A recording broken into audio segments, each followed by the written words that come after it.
Good afternoon. Welcome everyone to the Douglas Laboratories Educational Webinar Series. My name is Carla Higgins. I'll be moderating today's presentation by Dr. Kelly Heim, Maintaining Memory with Age, the Diverse Neurocognitive Benefits of Polyphenols. This is part one of two presentations that we'll be doing for Douglas Laboratories. The second will be presented by Dr. Martin Gallagher at a later date, which will be in February. Please look for emails and information coming through to you about that in the future. Dr. Heim would like to save all questions for the end of the webinar so that we can thoroughly and efficiently get through the webinar. He will be able to see our questions through the GoToWebinar. So if there's anything that comes up that you'd like to ask, just submit the question through the GoToWebinar toolbar on your right-hand side of the screen, and we will answer those and get to them at the end of the presentation. So with that, I'd like to introduce to you Dr. Kelly Heim. Thank you, Carla. It's a pleasure to be here today. And I'm just going to go right into the talk. Before I begin, I just want to mention that these seminars and webinars are for educational purposes only, and they're intended for healthcare providers. I want to begin by just going through a couple of objectives. First, I want to go through some of the typical changes in brain function that often develop progressively from midlife onward. And secondly, in this talk, I'm going to be describing polyphenols as dietary constituents that are among the most promising categories of phytochemicals for healthy aging and brain function.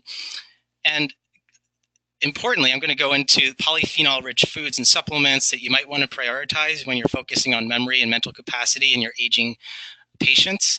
And then finally, I just want to make it clear how you can translate some of the new research findings into practice easily and effectively.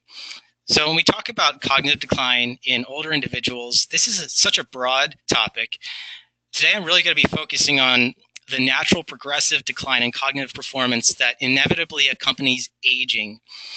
This usually begins in someone's 30s, so we don't usually think of it starting that early, but we don't typically notice it until our 50s. So the brain changes that accompany aging begin pretty early, and they include forgetfulness, reduced problem-solving ability, difficulty finding words, difficulty doing more than one thing at a time, and focusing. This is a very abbreviated list of some of the observations that people tend to report. And in this talk, we're not going to go into the more pathological conditions like Alzheimer's, for example, but we will go through some of the brain changes and things that are clinically relevant to just maintaining a healthy brain in general. So some of these principles are applicable across different conditions, not just the relatively benign aging of the brain. If you look at this list of predisposing factors and contributing factors to cognitive aging, this will look fairly familiar because we already know that most of these factors contribute to aging in general. The etiology of age-related cognitive decline is multifactorial. It's promoted by many factors that probably interact. Studies estimate that about 60% of somebody's general cognitive ability is attributable to their genetics. So genetics aside, if you look at this list, a lot of these factors are modifiable. And there will be significant inter-individual variability in the underlying causes and the way a patient presents, the types of complaints that they have.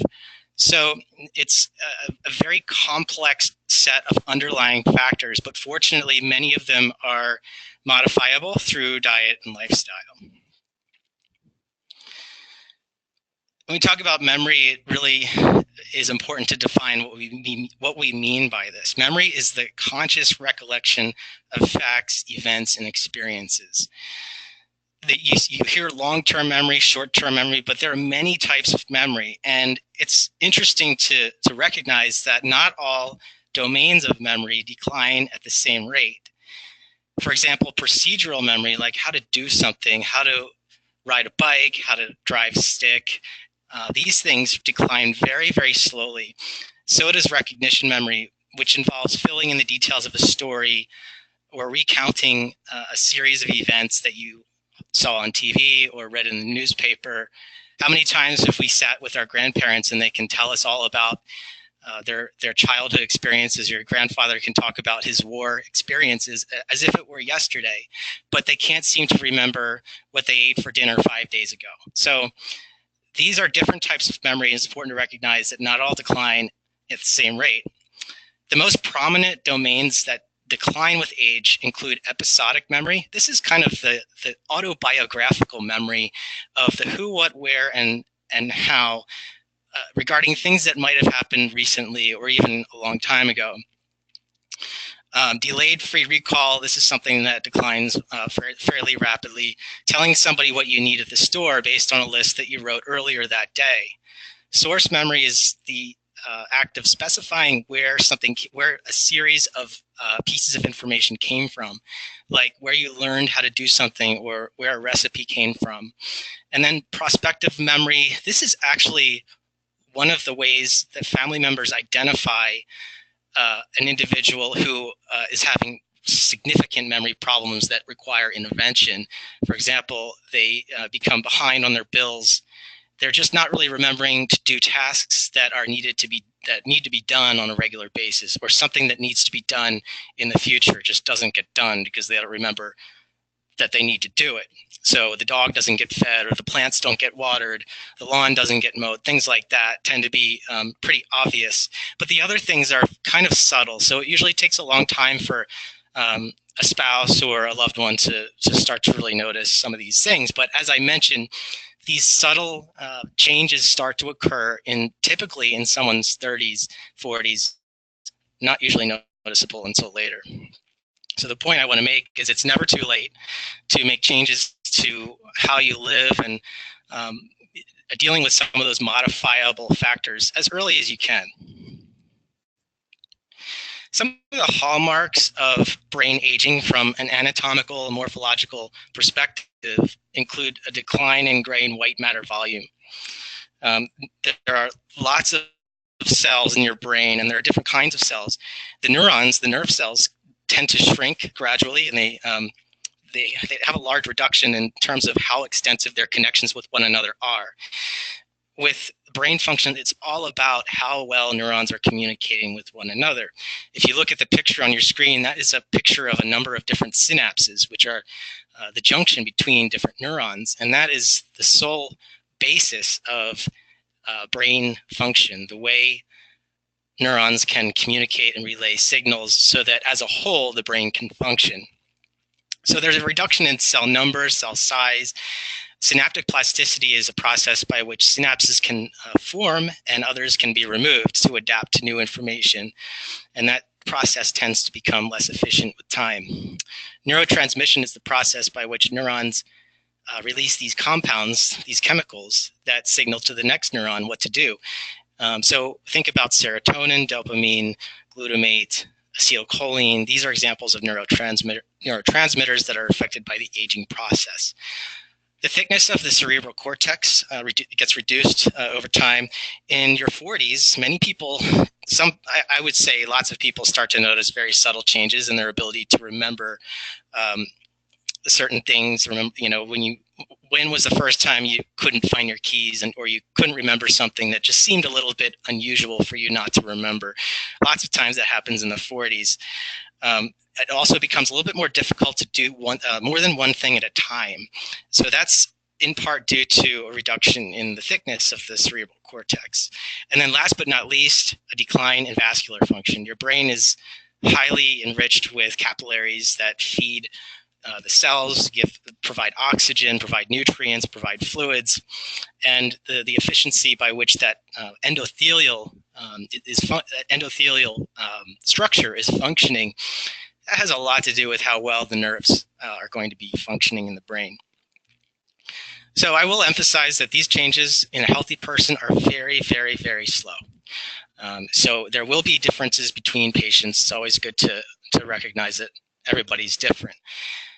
This looks very complicated, but the point I want to make here is just show you some of the molecular biology that underlies cognitive decline. So it is a little bit of a highly schematized reductionist diagram, but it does show some important characteristics of changes in neuronal function. Inflammation occurs with brain aging, just subtle increases in the release of inflammatory cytokines like TNF-alpha. So NF-kappa B is an inflammatory mediator that it has an inhibitory effect on neuronal survival and synaptic plasticity. Memory and learning are contingent on the effective release and binding of acetylcholine, glutamate, dopamine, other neurotransmitters. And that process, the efficiency of that process tends to decline with age. There are certain drugs that activate cholinergic transmission, either by inhibiting acetylcholinesterase or by activating the receptor activation. And they can have some beneficial effects, but sometimes they're very short-lived. The problem with inhibiting or activating these receptor-mediated processes with neurotransmitters themselves, with high-potency drugs, is that the brain tries to adapt and nullify some of those benefits over time. So the development of medications that can attenuate age-related cognitive decline and related conditions, those attempts have been met with limited success. Neuronal survival is activated in part by growth factors and related neurotrophic factors such as nerve growth factor and BDNF. Nerve growth factor and BDNF are responsive to certain lifestyle interventions like exercise. And up top, you'll see apoptosis, which is the process of cell death that's mediated by a variety of different inputs emanating from toxic exposures, free radicals, inflammation, and so forth. So these are some of the just general mechanistic concepts. It's just good to be familiar with some of these processes when you're learning about age-related cognitive decline, especially when you're considering what kind of approach is going to be best, considering the current knowledge. So you'll see here that neurocognitive health is dependent on lots of different processes, but the way I see this is that these are different opportunities for you to create an approach that is attacking it from multiple angles. I used to say all the time, and I still do, that complex conditions call for complex measures. So this is a great example. If you feel overwhelmed by the diagram I just showed you, it's really not important as long as you're aware that there are opportunities that are effective that aren't as complex as that diagram, but they can work in very complex ways to address neurocognitive health from a variety of different angles. So some of those examples would be cytokine balance, so the inflammatory angle, antioxidant activity, enzyme modulation. So I mentioned acetylcholinesterase, that's an enzyme. There are plenty of other examples. Cellular communication, which would be neurotransmission, gene expression, another huge aspect of the neuropsychiatry of cognitive aging. It's highly dependent on gene expression, and signal transduction. So this is a great way to introduce polyphenols because they are probably the most multifunctional class of molecules in the human diet. They are active constituents of fruits, vegetables, botanical extracts, many dietary supplements. Historically, they have been celebrated for their antioxidant activity, but what we know now is the concentrations of polyphenols that can get into your brain are not high enough to exert any antioxidant effects whatsoever, but they are still very effective. So they are working through other mechanisms. So I'm not really going to focus at all on antioxidant functions because it's not really relevant to this conversation, although that is one of the characteristics that they have. Polyphenols are modulators of diverse cellular functions. So if you look at this diagram, polyphenols have the capability, and there is plenty of evidence to support it, to support neurocognitive health from all of these angles, with the exception of potentially antioxidant activity for the reason I just mentioned. Polyphenols have mechanisms of action that are functionally unique from vitamins and minerals. So although they are not considered to be essential nutrients, they do function in ways that other molecules that we consume simply cannot. So for example, vitamin C is an antioxidant. It has demonstrated some positive effects on cytokine balance. It does have some effects on gene expression, neurotransmission, but it wouldn't fulfill all of these functions, whereas a polyphenol like curcumin would. So hopefully that puts it in a useful perspective. What are polyphenols? So let's just define what they are. These are compounds that plants make to defend themselves against infections, against injury. They basically protect the plant in a number of different ways, and they're very diverse. There are over 8,000 polyphenols that have been identified to date.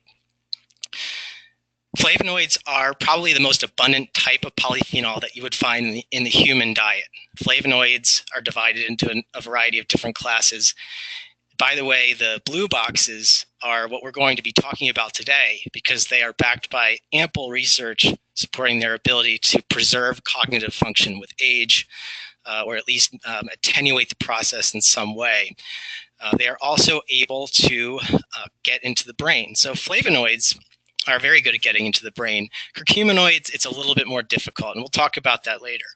But just to familiarize yourself with some of the different names of these classes of compounds that you might have seen before, these include flavonols like quercetin, flavanones like the citrus bioflavonoids belong to the flavonone category, catechins from green tea, anthocyanins, which are the purple and blue pigments that you find in berries. These are what we're going to be focusing on today. So it's a useful figure to go back to if you're interested in kind of getting around the confusion that a lot of people have about how these compounds are classified. This is a nice slide because it kind of puts it in perspective for a patient, for example, like where can I get more of these compounds in my diet? Berries are probably the best way to get some of these low molecular weight anthocyanins that get into the brain. They cross the blood-brain barrier. They're able to get into the hippocampus. The hippocampus is part of the brain that enables the storage of long-term memories and the memory of the location of objects and people, the ability to navigate. Pomegranate is different in that it gives a high content of polyphenols known as punicolagens and ellagic acid.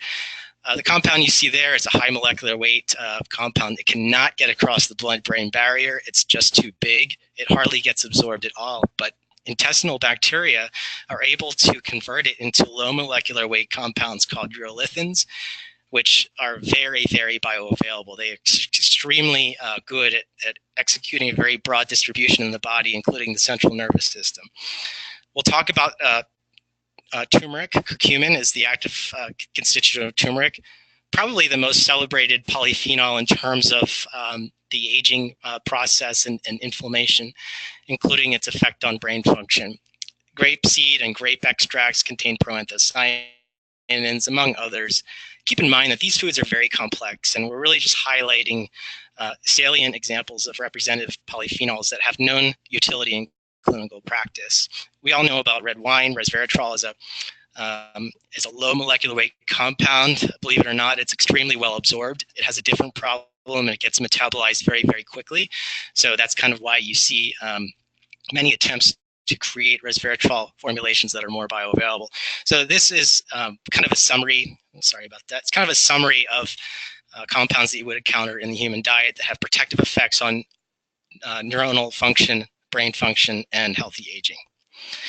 Some of the studies I wanted to call to your attention. Flavonoid intake.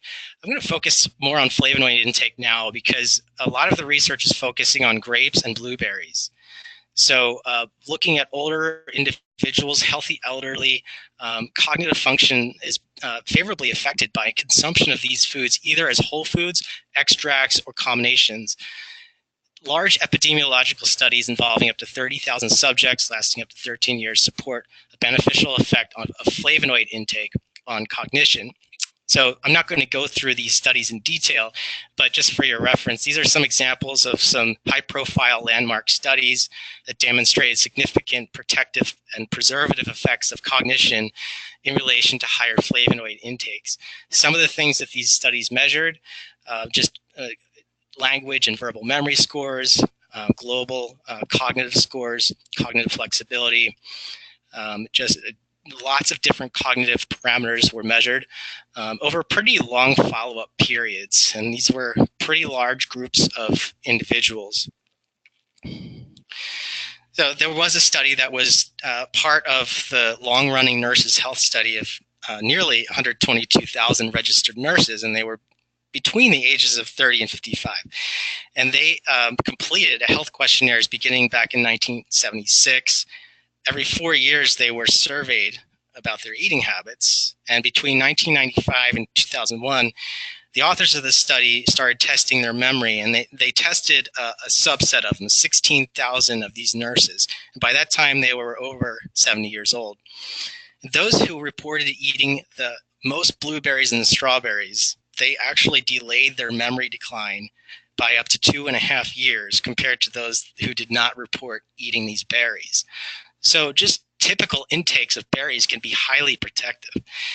And there have been a number of shorter studies, 12-week period, that's been pretty common in this research, 12-week period where they give blueberry juice, for example, or they give an extract of one of these fruits.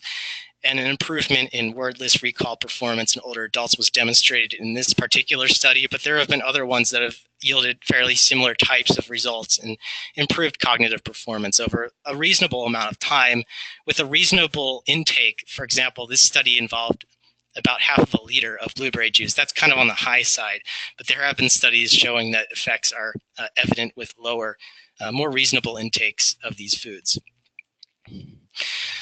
Polyphenols are so diverse, as I mentioned, there are thousands of them, and they are structurally very diverse. So this is quercetin up close. I drew it to illustrate that what makes polyphenols very special and very unique and able to function in ways that other compounds cannot is in part due to these hydroxyl groups that are hanging off of these aromatic rings.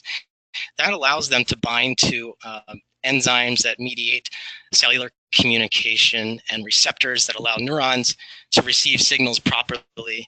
So the problem, however, with these hydroxyl groups and the way they're situated is your phase 1 and phase 2 detoxification systems love to take these hydroxyl groups and put things onto them that reduce the half-life of the molecule. So even though you'll probably absorb this flavonoid, you'll absorb quite a bit of it, it's not necessarily going to stick around for a very long time.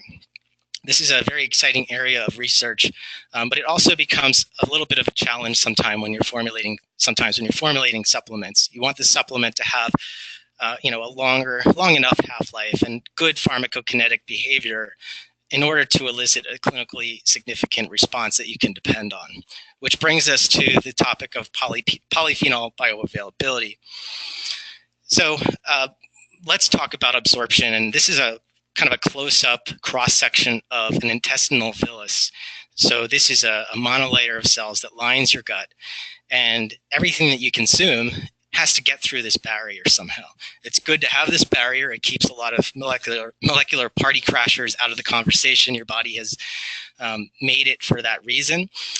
There are 3 ways that polyphenols can get absorbed, and just to remind you what we're talking about, let's say curcumin, for example, the flavonoids that you would find in berries that have those neuroprotective effects. There are three ways they can cross this membrane. First, they can diffuse. They can get through passively. They just sort of float across that lipid bilayer. In order to do that, they have to be kind of lipid soluble. Quercetin, for example, is very water soluble. Resveratrol, on the other hand, is lipophilic enough that it can just shuttle itself right through here without needing any kind of transporter. The second way is facilitated or carrier-mediated transport, where there's a protein that the molecule is able to hijack and sneak through. Usually this type of transporter is built for something else like glucose, but the flavonoid or the polyphenol is able to use it and pretend that it's one of those molecules, and it gets in that way. The problem, once you get the polyphenol across the membrane, it can sneak right back out again, because many polyphenols are substrates of efflux pumps, and that causes them to be pumped right back out into your gut lumen. One issue with that is, one complication is you can get a flavonoid to the point where it can get absorbed, but the intestinal bacteria turn it into something else. So this is a very simplistic representation of absorption of polyphenols.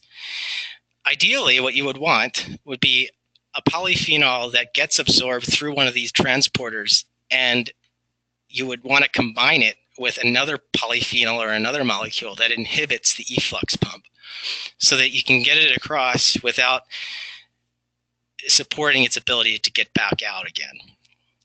Currently, there's no calculated way of doing that. However, there is some suggestion based on preclinical evidence that if you combine blueberry and grape extracts, you can support the facilitated transport and possibly inhibit the efflux. So I'll show you some data that are interesting to that effect right here. This is a mouse that's taken from a mouse study, and mice were given either blueberry extract or grape extract, or a combination. What you're looking at right here are 3 different phenolic compounds that are found in blueberry. So you give blueberry to the animals, and these are the metabolites that appear in their blood. If you give grape, you don't really see them because they're just exclusive to blueberry. If you combine the blueberry and grape, you get an increase in the bioavailability of the blueberry.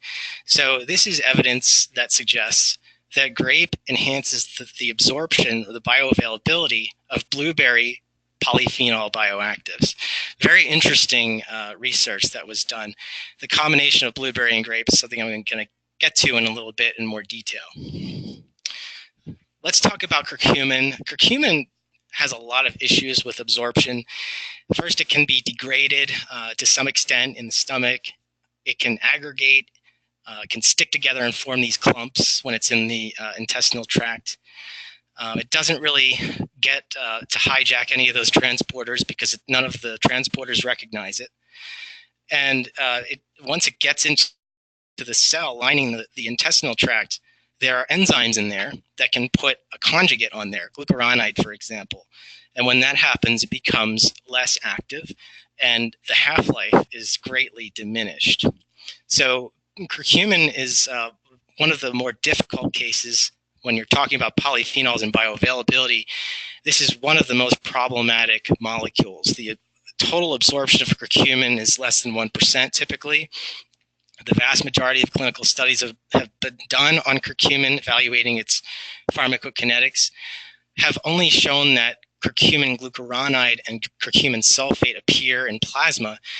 And although there is evidence that they can still be active, they have a very difficult time getting across the blood-brain barrier. So if we can keep curcumin unmetabolized and enhance its absorption somehow, we might be able to increase the amount that gets into the brain. So let's talk about the blood-brain barrier. And this is a figure that's very, very simplistic. It's a little bit too simplistic in the sense that the blood-brain barrier is actually more than one membrane, more than 2 membranes, because there is a layer, a basement layer, that is a neuronal membrane that is not shown here. But the point I want to illustrate here is it's very similar in ways to the gut barrier, the intestinal wall, because you have these pumps, and they can go both ways. They can pump a flavonoid in, and they can pump it right back out. It's a good thing that we have these things because it allows toxins to be pumped out if they accidentally get in. So this has been a very significant challenge in pharmaceutical research because it's just really hard to get stuff across that isn't already really, really fat soluble, can't diffuse passively. Some of these pumps can be inhibited by dietary polyphenols, and then some of them can be activated. So what do you do about that? Currently, there's not enough knowledge to design a supplement specifically based on selective activation and inhibition of these transport systems. But what I like to tell practitioners is to always look at the clinical research on your specific supplement, your specific ingredient. What is the extract that you're using? Has it been subjected to a clinical trial that specifically shows that at that dose, it elicits a statistically and clinically significant positive effect on cognitive function? So therefore, you can be certain that regardless of how it got through into the brain, it got through, or else it wouldn't have had the effects that it did. So there's really no need to get really myopic here. The point I want to make is to just step back a little bit, recognize that we don't know enough to really approach it at this level, although we eventually will. Always look back at the clinical research. And that's one of the reasons I like to recommend this particular ingredient. This is called Longvita. It's a special curcumin that was developed based on a collaboration with UCLA neuroscientists. And this is a study on healthy adults between the ages of 60 and 85. They were each given 400 milligrams of curcumin as Longvita, both acutely and chronically over 4 weeks. They had significant benefit in terms of sustained attention, working memory and mood, as well as a sense of calmness and relief of fatigue to some extent, were favorably affected by this very reasonable dose over just a 1 month period. And I just want to mention that one of the effects that they observed was just 1 hour after the 400 milligram dose. Some of these effects on mental performance were significant. So there was a very interesting acute effect, and there was also a long-term benefit as well. Longvita is a solid lipid matrix that helps to preserve the curcumin particles in a way that helps protect the curcumin from the harsh environment of the gut, supports better absorption in the GI tract. It solves the problem of curcumin being so insoluble and has better membrane permeation potential than regular curcumin. There are more than 17 clinical trials that have been done so far on Longvita, and therapeutic levels of the free curcumin molecule that is brain permeable have been detected in the bloodstream in several of those studies. It has a half-life that's much longer than regular curcumin. You can't really calculate half-life looking at a graph like this, but the half-life is about 7 hours, comparing to a 95% curcumin extract, which would have a half-life of less than 1 hour. So it does stay in the bloodstream significantly longer. You can see the peak plasma levels are significantly higher, and there is just a prolonged, sustained presence in the bloodstream. So this is the type of curcumin that does cross the blood-brain barrier. It's unconjugated curcumin, and that's an important point to recognize. Very, very, very few studies have ever shown something like this, where it's brain permeable curcumin accumulating at this kind of concentration in humans at a low dose over this period of time. Developing an effective supplement that offers clinically effective polyphenols does have its challenges, and we navigate those challenges at Douglas Laboratories through research and through expertise in this particular category of phytochemicals. So 5 things that guide effective formulations in this category. One consideration would be the type of polyphenols that are appropriate for the intended clinical use. Just because it's a polyphenol does not mean it's going to work for cognition. You have to get polyphenols that we know, based on research, are effective in individuals that match the kinds of patients that you're going to be dealing with, and we make sure that you understand what types of effects that you can expect and who to use it for. The dose needs to be consistent with scientific evidence. This is a principle that we operate on all the time. The formulation was carefully sourced, developed based on research. I'll show you an example of that in a moment. Bioavailability, one of my favorite topics is polyphenol bioavailability. It's a wonderful field. It's always a challenge, which is what I love. And this enables the intended clinical effects to become manifest in your patients so that you can rely on the supplement. Finally, we guarantee potency, purity, and quality. So looking at research, this is kind of a schematic of why ingredient-specific research is so important. evidence-based medicine is critical for this area of phytochemicals, just because the diversity of structures, the complex combinations that you find, not just in foods, but in ingredients, different extracts, the way plants were grown can affect the polyphenol content, the ways polyphenols might be able to interact with each other, how they're metabolized in the body. Matching those to the studies is a great way to ensure that the product's going to work. So clinical efficacy is paramount. Are the polyphenols effective for the intended use? How do they work? It always helps to know how they work. Chemical composition is a critical consideration, bioavailability, obviously. So metabolism, very complex topic I'm not going to go into here, but that's another thing that we always want to make sure that we understand based on the current scientific consensus. The Neurophenols project, this is a very interesting international research collaboration that aims to develop an effective natural product for memory in older individuals. So this is an exciting collaboration between partners in Canada and France. There are 10 industrial and academic partners that contributed to this project. This is an ongoing project involving extensive preclinical investigation of a proprietary blend of grape and blueberry extracts, providing a very unique profile of polyphenols with known neuroprotective properties. So this is the profile of neurophenol. Just to the point that I want to make in this slide, that is that the major polyphenols associated with neuroprotection are well represented here. Some of the ways in which neurophenol works based on preclinical studies include support for nerve growth factor, BDNF, and signaling related to the NMDA receptor, which is calcium calmodulin protein kinase 2. So I'll just give you some background on some of these mechanisms of action, which were elucidated based on preclinical and animal studies.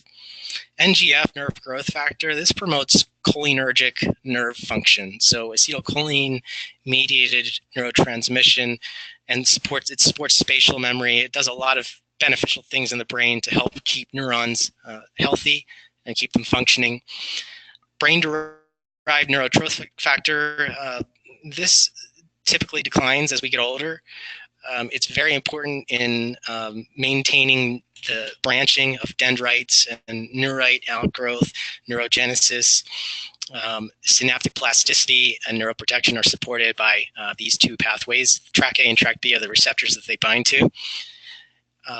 The other effector is NMDA, not directly, but one of the activated protein kinases, CAMK2, is favorably affected by neurophenol as well. So there are several mechanisms of action. There are probably a number of others, but these are the ones that have been published in the neurophenol research. When the project advanced into animal studies, there were some very interesting findings. So what you see here is a Morris water maze diagram, and this is the gold standard preclinical test of spatial memory. So think about how many people you know have a difficult time navigating. As they get older, it gets harder.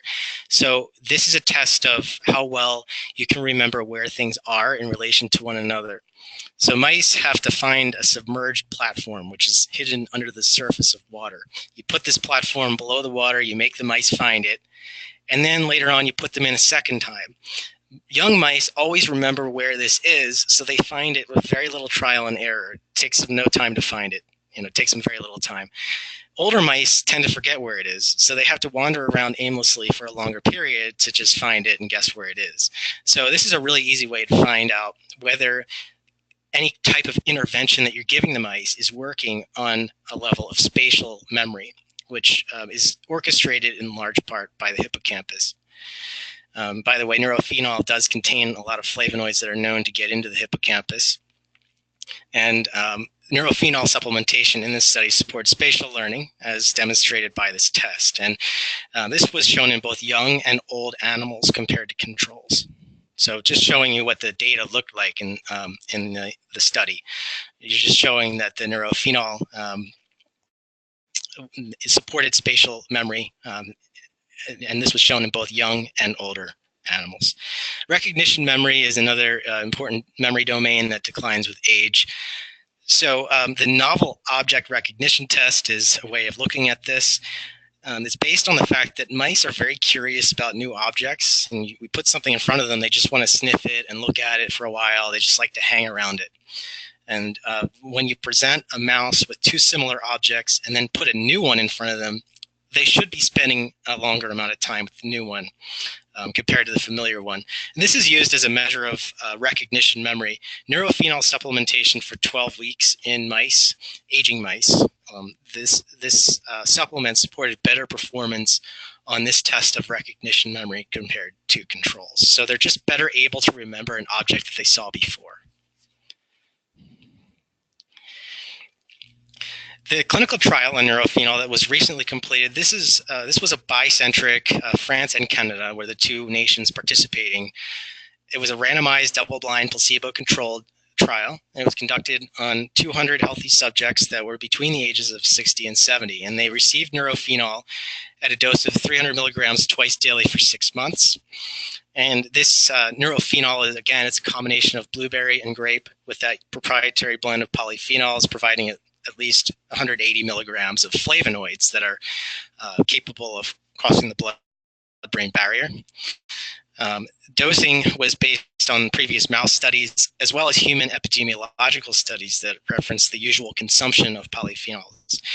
And the primary outcome of the study was episodic memory. And episodic memory was assessed by a highly validated neuropsychological test. And this consisted of looking at memory, learning, attention, problem solving.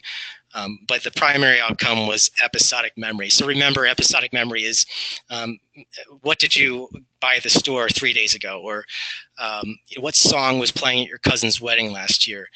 Stuff like that. These are the sort of things that people have a harder time remembering as they get older.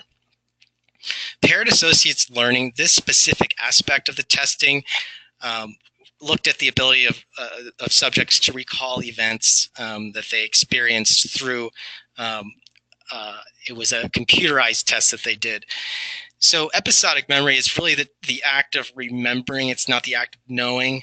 So it really is just what were you doing at a certain place and time.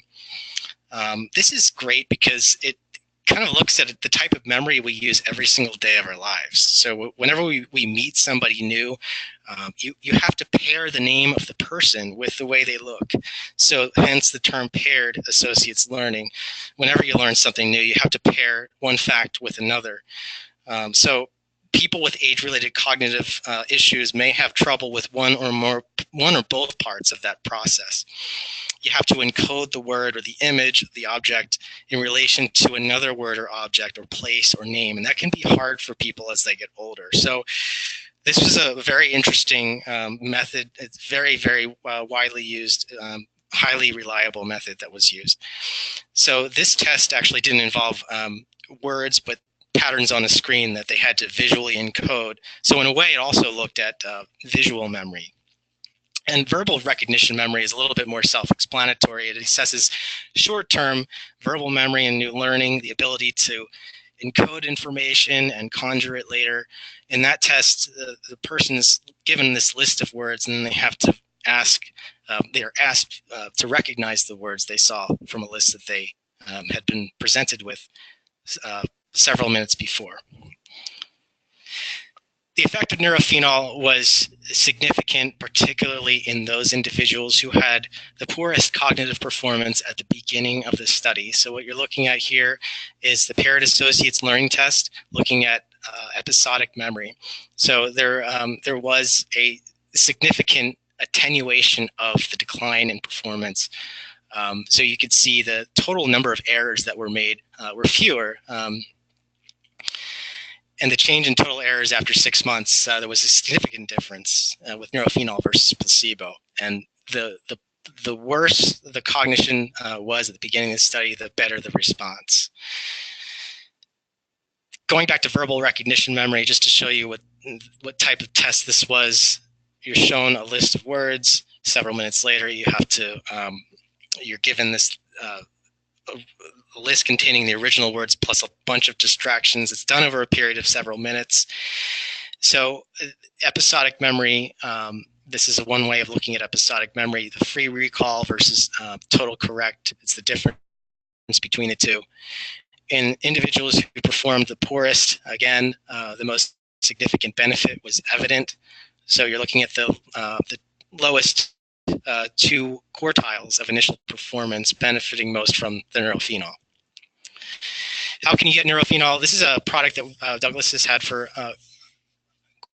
quite a little while. I think that this is an excellent product for anyone who deals with aging patients, which would be most practitioners to have in their dispensary, or at least be familiar with it.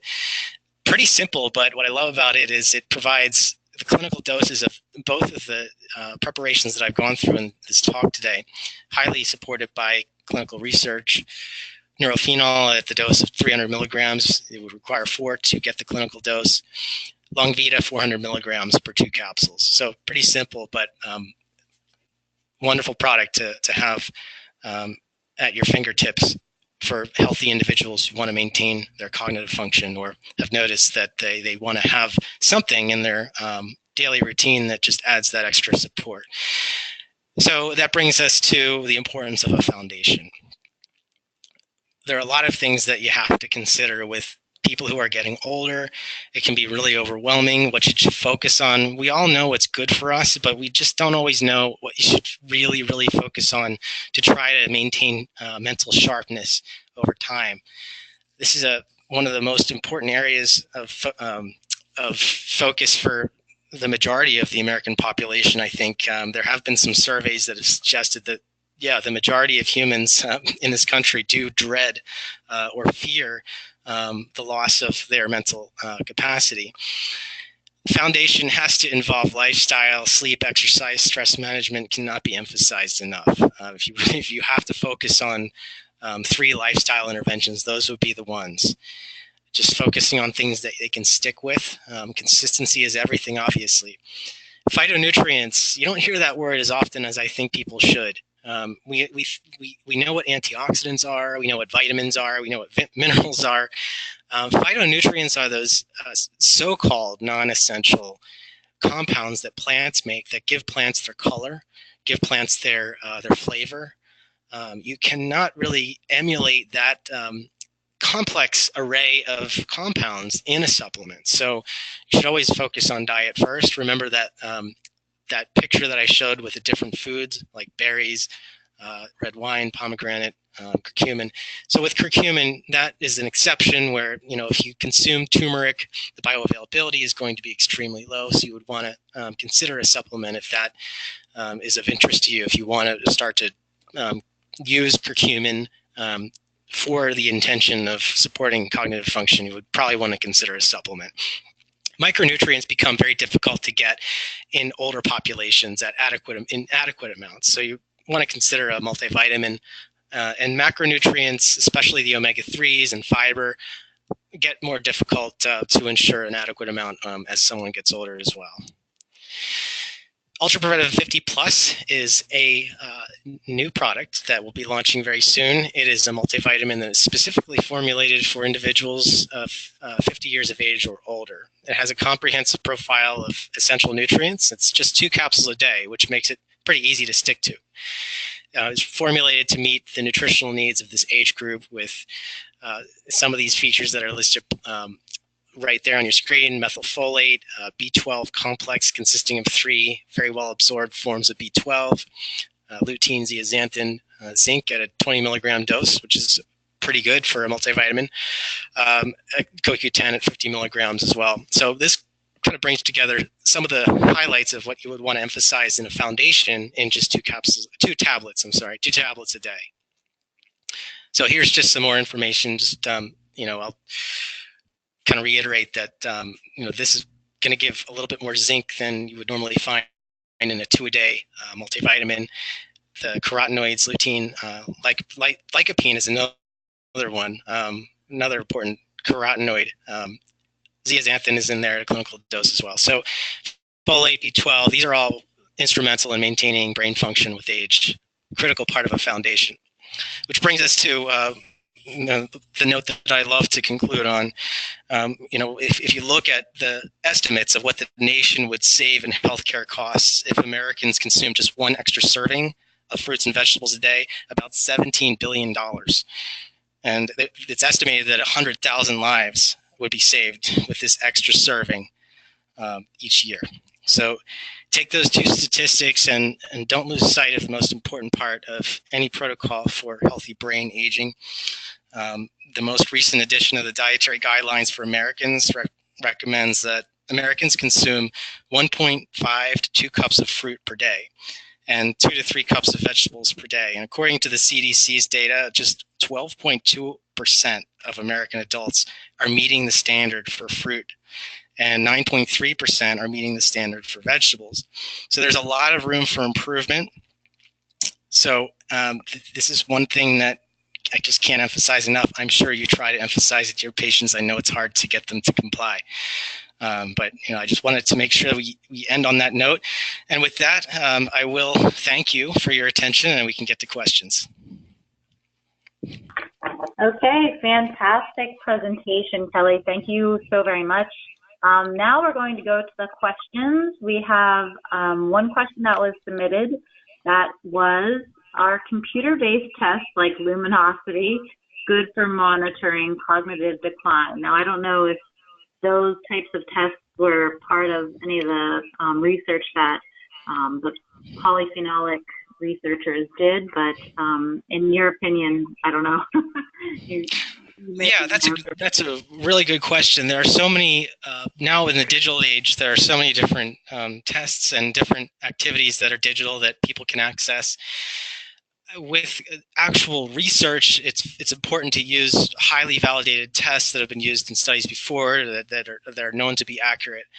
But in practice, it would be nice to be able to monitor progress. And I'm not familiar with luminosity enough to really be able to say anything regarding its credibility or its reliability. I would certainly emphasize the same standards that you would normally apply in shopping around for clinical tests. Just buyer beware. There are a lot of assessment tests out there for a variety of different things, and cognition, it's just a little bit more intangible. You would always want to inquire whenever you contact a service or a lab or something, or some kind of vendor of a monitoring or assessment test. What kind of research has validated your method? How do I know that this method's going to be reliable in my practice when I'm trying to determine whether my protocols are working or not? So I would certainly take it to the vendor or the lab and ask that question. Great. All right. If anybody else wants to submit a question for Dr. Heim, they can send those questions in through the go-to toolbar that is on the right-hand side of their screen. They also would like you to repeat the recommendation levels of fruit and vegetables for adults, if you could please. Absolutely, I would be more than happy to. It's a very useful thing to know. So the recommendation is adults should consume 1.5 to 2 cups of fruit per day. So that's for fruit. And on that, I'll actually elaborate on that a little bit. The studies on blueberry consumption and positive effects on cognition typically equate to about a cup of blueberries a day, maybe less. You could probably get away with less. There is evidence to support that. But if you're making a recommendation, I would say a half a cup of berries per day. For someone who is just averse to eating fruit, that is certainly going to provide a clinical dose of flavonoids. So if you want to start somewhere, great place to start. And then the vegetable recommendation, the recommendation would be 2 to 3 cups of vegetables per day. That's actually not hard to get. If you put spinach into a cup, it's not much spinach. It's really just a handful, but it's amazing the content of phytochemicals you're getting that you just can't get in a pill. And it's just such a small amount of leaves that you're asking somebody to consume. So these are the things that can really make a huge difference over a 10-year period, for example. Okay, so my blueberry and spinach smoothie in the morning is actually making me smarter. No, that's a really good point. I will say that juicing is a wonderful thing to do to supplement your intake of phytochemicals and polyphenols. But some of the polyphenols that are in foods are lost when you juice them. So nice to kind of diversify the way you prepare your fruits and vegetables, and never stop consuming the raw forms of these foods. Okay. All right. We just had one more question. I'm going to throw it out there. Do you know if the turmeric in the Boswellia turmeric complex by DL is bioavailable?